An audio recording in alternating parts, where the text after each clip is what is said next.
Assalamualaikum warahmatullahi wabarakatuh.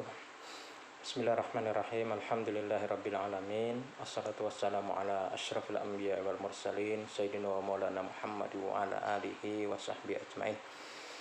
Alhamdulillah, kembali kita bisa melanjutkan kajian kita pembinaan adab dan akhlak yang sudah kita sampaikan dari 6 hak muslim sesama muslim, ya, adalah hak pertama dan yang kedua, yaitu bagaimana kita sangat ditekankan sekali saling menebarkan salam, kemudian memenuhi undangan kalau saudari kita mengundang kita.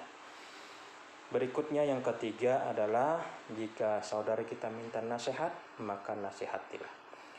Wa ijastan sahaka fansah. Jika dia meminta nasihat kepadamu, maka nasihatilah dia. Dijelaskan Jarir bin Abdullah radhiyallahu anhu berkata, bayatu Rasulullah sallallahu alaihi wasallam ala iqamis shalah wa ita'iz zakah wan nushi likulli muslim. Saya membaiat Rasulullah sallallahu alaihi wasallam untuk selalu menegakkan salat, membayar zakat, dan memberi nasihat bagi setiap muslim. Hadis sahih Bukhari dan Muslim, ya.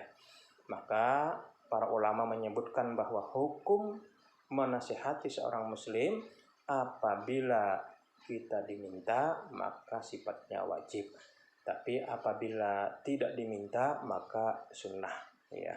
Jadi itulah yang hendaknya menjadi pegangan kita. Kenapa? Karena terkadang ada seorang muslim yang sedang menghadapi suatu permasalahan datang kepada kita untuk minta nasihat. Maka nasihatilah ia selama kita mampu memberi nasihat.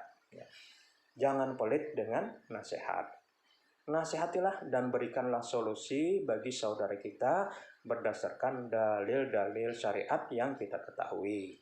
Dan juga berdasarkan pengalaman kita. Ya. Jangan malah berbasa-basi mengelak dari memberi nasihat, atau bahkan malah berbalik menipu dan memperdaya orang yang meminta nasihat tersebut. Ya. Misalnya, ya, seseorang datang pada kita lalu mengatakan, akhi, ada orang ingin melamar putri saya. Bagaimana menurut antum? Antum kan mengenal orang tersebut. Ini misalnya.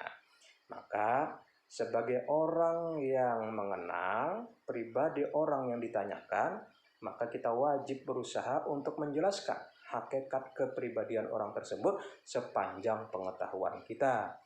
Bahkan kalau bisa seakan-akan yang akan dilamar itu adalah putri kita sendiri. Itulah yang mudah-mudahan bisa kita berikan kepada saudara kita yang memerlukan nasihat tersebut. Ya.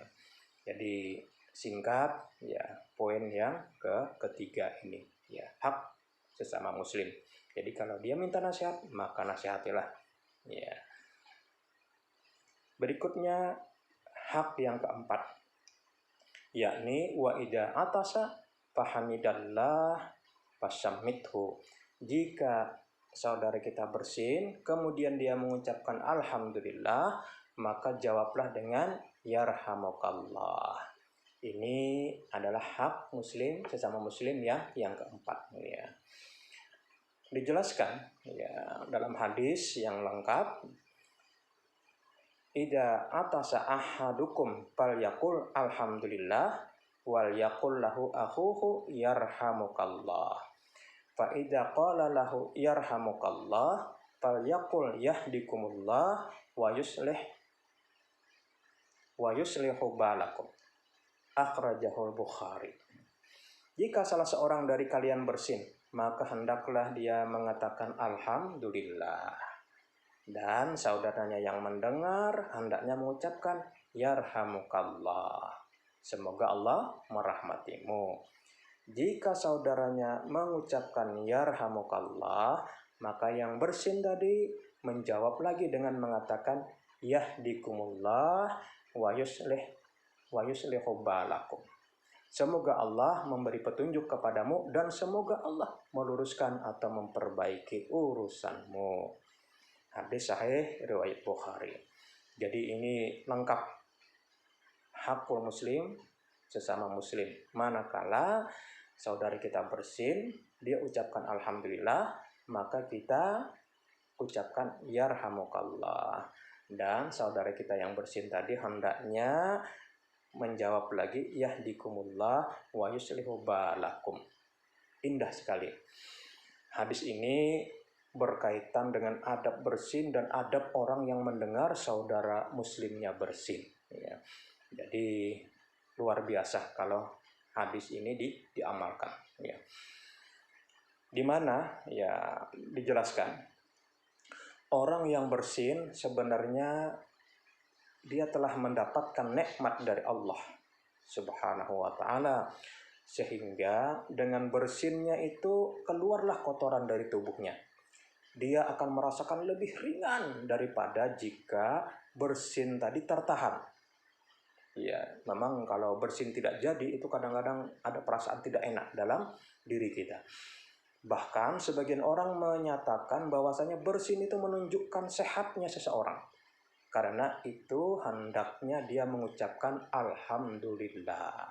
Itulah mengapa Rasulullah menganjurkan supaya ucapkan alhamdulillah kalau kita bersin.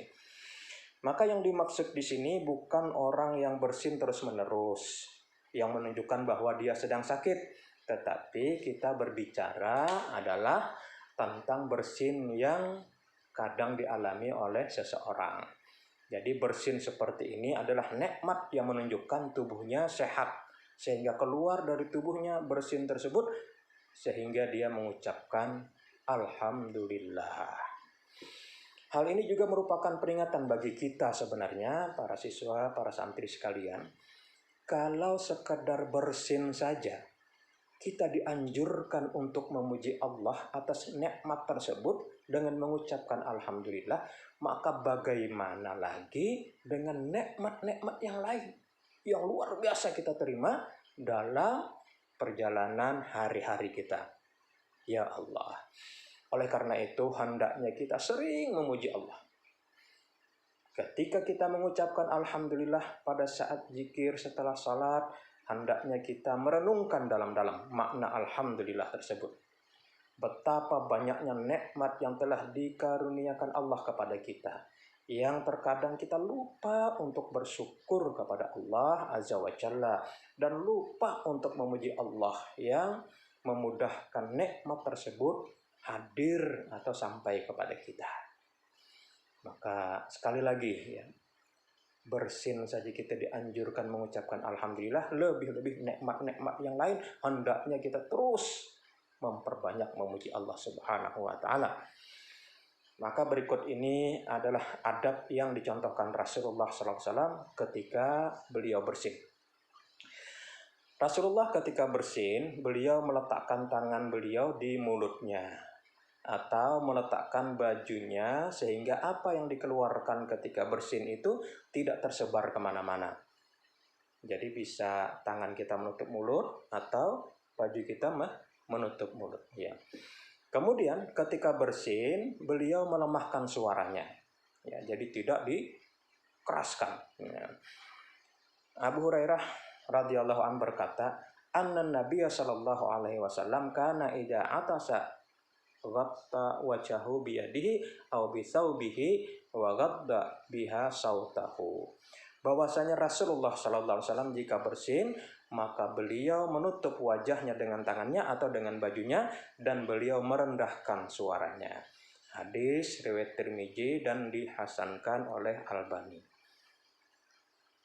Maka dengan demikian, ketika seseorang bersin, hendaknya jangan menggelegarkan suaranya sekeras-kerasnya. Adapun jika dia tidak mampu menahan atau tidak menyengaja, maka hal itu tidak mengapa. Selain itu, ketika bersin hendaknya ia tidak memalingkan kepalanya ke arah kanan atau ke arah kiri tanpa menutupinya. Sehingga nanti dikhawatirkan tersebarlah virus-virus yang keluar dari bersinnya. Maka, santri siswa sekalian, dengan kita mengikuti adab-adab ketika bersin ini, ya, insya Allah tidak akan mengganggu orang lain, baik suaranya maupun kotorannya, sehingga mengurangi pula potensi penularan penyakit terhadap orang lain. Luar biasa, ya, adab-adab yang diajarkan oleh Rasulullah kepada kita. Ya.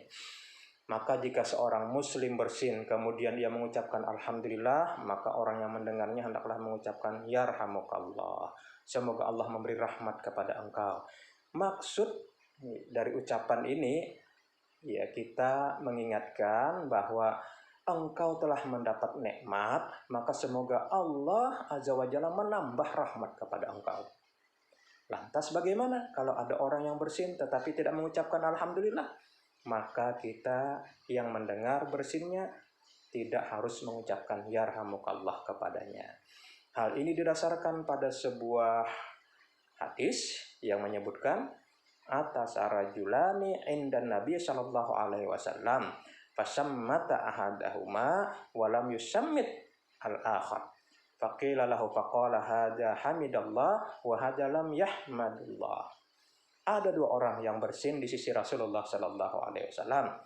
Maka Rasulullah Sallallahu Alaihi Wasallam mengucapkan yarhamukallah kepada satunya, dan Rasulullah tidak mengucapkan yarhamukallah kepada yang satunya lagi.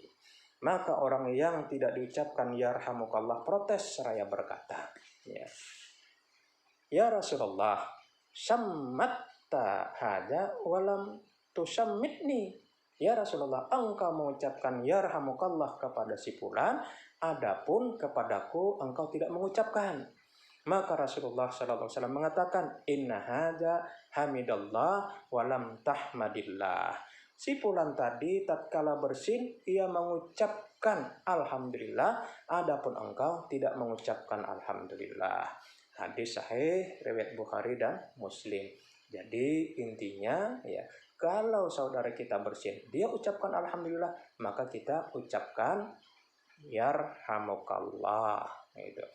Jadi inilah yang diajarkan dalam hadis yang barusan kita baca.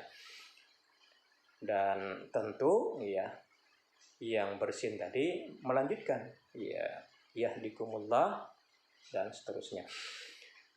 Para santri siswa sekalian, ya, ini beberapa adab bersin yang insya Allah mudah-mudahan kita bisa amalkan, ya. Dan faedahnya sangat luar biasa sekali. Mudah-mudahan bermanfaat, ya. Hakul muslim alal muslim yang ketiga dan keempat pada kesempatan hari ini yang kita sampaikan. Subhanakallahumma wa bihamdik asyhadu an la ilaha illa anta astaghfiruka wa atubu ilaik. Assalamualaikum warahmatullahi wabarakatuh.